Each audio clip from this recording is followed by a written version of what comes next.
I had the opportunity when I was young to go to a house party after I had heard two songs by Leo Kottke. One was Last Steam Engine Train, the other was Louise.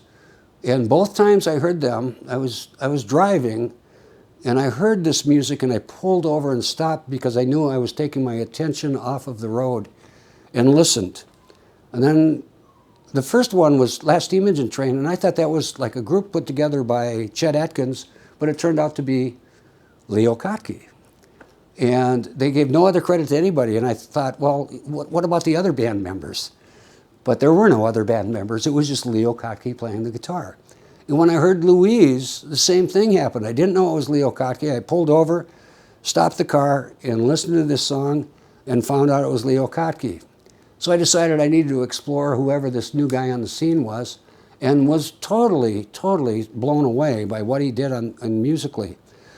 But I had this opportunity to go to a house party, which was a musical house party. A friend of mine had requested that I escort her there, which was fine, and I had a little Kingston guitar that had the tuner peg broken on it.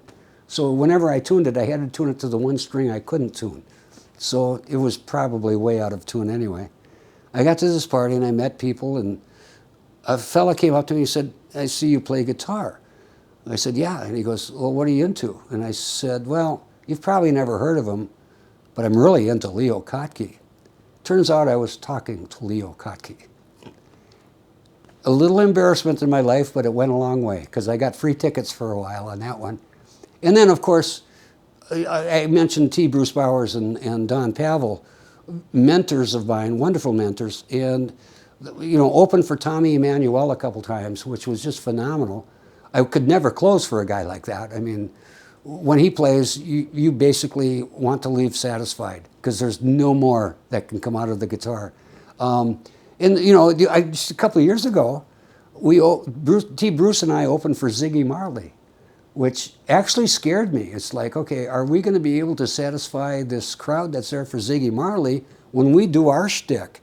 And we did it, and it worked really well. I mean, we were certainly different than Ziggy, but we had a great crowd, and we had a great response. And so it was a real feather in the cap to say, "Hey, Ziggy, in honor of Bob, thank you for allowing us to open for you, man. That was phenomenal."